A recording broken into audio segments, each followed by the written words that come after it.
BJP 370 और NDA 400 पार के नारे को बुलंद करने के लिए बीजेपी ने अपना कुनबा बढ़ाती जा रही है। दक्षिण भारत में भी बीजेपी ने पुराने सहयोगी दल टीडीपी को फिर से मना लिया है और करीब 6 साल बाद टीडीपी ने दोबारा एनडीए में वापसी की है।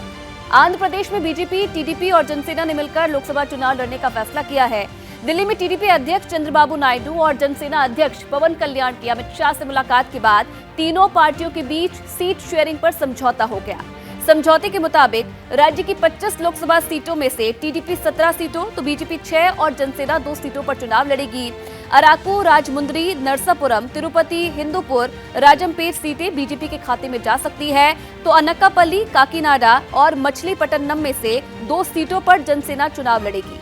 17 मार्च को आंध्र के गुंटूर में तीनों पार्टियों की साझा रैली होगी। बीजेपी के साथ सीट शेयरिंग के समझौते के बाद गृह मंत्री अमित शाह ने सोशल मीडिया पर खुशी जताई। उन्होंने कहा कि पीएम नरेंद्र मोदी के नेतृत्व पर देश का भरोसा बढ़ता जा रहा है और उसी तरह एनडीए का कुनबा भी बढ़ता जा रहा है। बीजेपी अध्यक्ष जेपी नड्डा ने भी चंद्रबाबू नायडू की एनडीए में वापसी का स्वागत किया।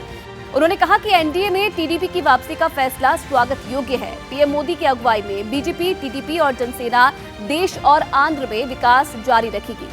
टीडीपी अध्यक्ष ने सबसे पहले एनडीए में वापसी और सीट शेयरिंग का खुलासा किया और कहा कि बीजेपी, टीडीपी और जनसेना के बीच गठबंधन महज एक गठबंधन नहीं बल्कि आंध्र और देश के विकास के लिए एक साझेदारी भी है।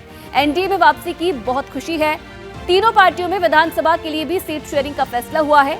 राज्य विधानसभा की 175 सीटों में से बीजेपी और जनसेना मिलकर 30 विधानसभा सीटों तो टीडीपी 145 सीटों पर चुनाव लड़ेगी।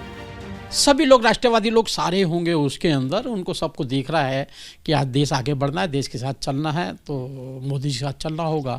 थोड़ी उन नोकझोंक ये सब चीज़ें चलती रहती हैं, जीवन का अंग होती हैं। ये सब अलायंस की बातें सब भी हमारा राष्ट्रीय नेतृत्व करता है। जो भी निर्णय करेगा हम पार्टी कार्यकर्ता के नाते उनको चरितार्थ करने के लिए, उनको नमन करने के लिए तैयार। पुराने, नए, दाएँ बाएँ के सभी लोग जो राष्ट्रवाद चाहते हैं, देश को आगे बढ़ाना चाहते हैं, विकसित भारत के साथ जाना चाहते हैं, एक मजबूत भारत के साथ जाते हैं, सबके लिए दरवाजा खुला।